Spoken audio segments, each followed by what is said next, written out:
लाल हरीश सरकार जब पति ने दूसरी शादी की बात की। पूजा की शादी को 10 साल हो चुके थे। 10 साल, हर साल उम्मीद, हर साल टूटना। पहले साल सबने कहा भी टाइम है, तीसरे साल डॉक्टर को दिखाओ, 5वें साल किस्मत खराब है और 10वें साल सास ने साफ कह दिया हमें वारिस चाहिए, चाहे कुछ भी हो। पूजा की तो दुनिया वहीं टूट गई। उसका पति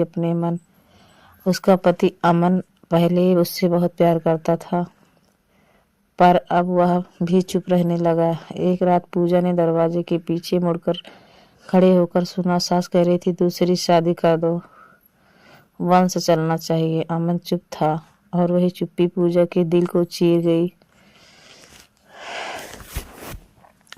उसी रात पूजा ने खाना नहीं खाया। वह छत पर जाकर आसमान देखने लगी। आंखों से आंसू रुक ही नहीं रहे थे। वह धीरे से बोली, हे भगवान, अगर मैं माँ नहीं बन सकती तो मुझे उठा लो। अगले दिन वह बिना बताए घर से बाहर निकल गई। सीधे गांव के पुराने मंदिर पहुंची, जहां लाल धागे सरकार की मूर्ति थी। वह मूर्ति के सामने गिर पड़ी। रोते रोते उसकी आवाज बैठ गई, मेरे घर को टूटने से बचा लो, मेरा सुहाग बचा लो, मैं सब सह लूंगी, बस मेरी गोद भर दो।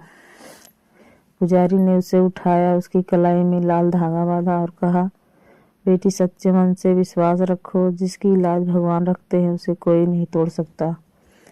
उस दिन से पूजा हर मंगलवार व्रत रखा, नंगे पैर मंदिर जाती। सर्दी या हो या गर्मी, लोग हंसते ताने देते, लेकिन पूजा का विश्वास पत्थर जैसा मजबूत हो गया था।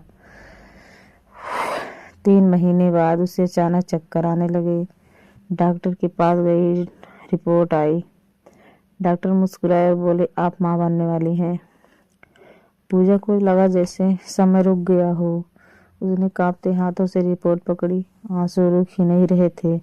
घर पहुंची, अमन के हाथ में रिपोर्ट दी। रिपोर्ट पढ़ते ही अमन रो पड़ा। उसने पूजा को गले लगा लिया, मुझे माफ कर दो, मैंने तुम्हें समझा नहीं।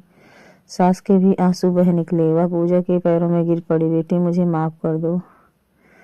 9 महीने बाद घर में एक प्यारी सी बेटी ने जन्म लिया। पूजा ने अपनी बेटी का नाम रखा आस्था, क्योंकि उसने सीखा था जहाँ सच्ची आस्था होती है वहाँ देर हो सकती है पर अंधेर नहीं।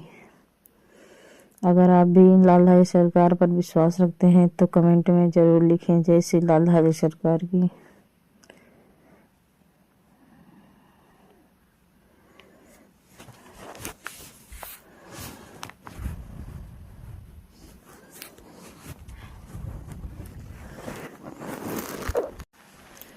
राधा की शादी को 11 साल हो चुके थे। 11 साल से उसकी गोद सुनी थी। हर साल रिश्तेदार पूछते, अभी तक कोई खुशखबरी नहीं। धीरे धीरे सवाल तानों में बदल गए और ताने अपमान में। सास रोज कहती, हमारा वंश खत्म हो जाएगा। दिन तो हद हो गई। सास ने सबके सामने कह दिए, अब हमें दूसरी बहू लानी पड़ेगी। राधा के पैरों के तले जमीन खिसक गई। उसने अपने पति विवेक की तरफ देखा और वह चुप था। वही चुप्पी राधा के दिल को तोड़ गई। उस रात राधा ने चुपचाप एक बैग में अपने कपड़े रखे, किसी को जगाए बिना घर छोड़ दिए। बारिश हो रही थी, सड़क सुनसान थी, राधा की आंखों में आंसू थे। चलते चलते वह गांव के पुराने मंदिर पहुंच गई, जहां लाल धागे सरकार की छोटी सी मूर्ति थी।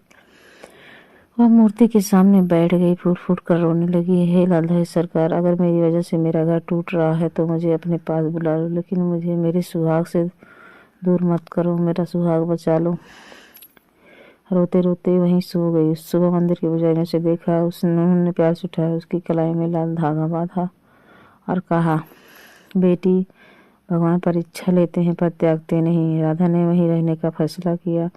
मंदिर में सेवा करने लगी, झाड़ू लगाती, दीप जलाती, फूल सजाती। खुदा घर में जब विवेक को राधा का पत्र मिला तो इसमें लिखा था, मैं तुम्हारी जिंदगी से दूर जा रही हूँ ताकि तुम्हें वारिस मिल सके। विवेक टूट गया। उसने ढूंढते ढूंढते मंदिर पहुंचा। राधा को मंदिर में देखकर उसके आंसू निकल पड़े। तुम्हारी जिंदगी में तुम मेरी जिंदगी हो, बच्चा नहीं, विवेक ने रोते हुए कहा। दोनों ने वहीं मिलकर लाल धागे सरकार से प्रार्थना की। राधा ने हर मंगलवार व्रत शुरू किया। 4 महीने बाद राधा को अचानक चक्कर आया। डॉक्टर ने जांच की और मुस्कुराते हुए बोला, आप माँ बनने वाली हैं। राधा के हाथ कांपने लगे। वह मंदिर भागी, घंटियां बजाई, आंखों से आंसू रुक नहीं रहे थे। 9 महीने बाद घर में एक नन्ही सी किलकारी गूंजी।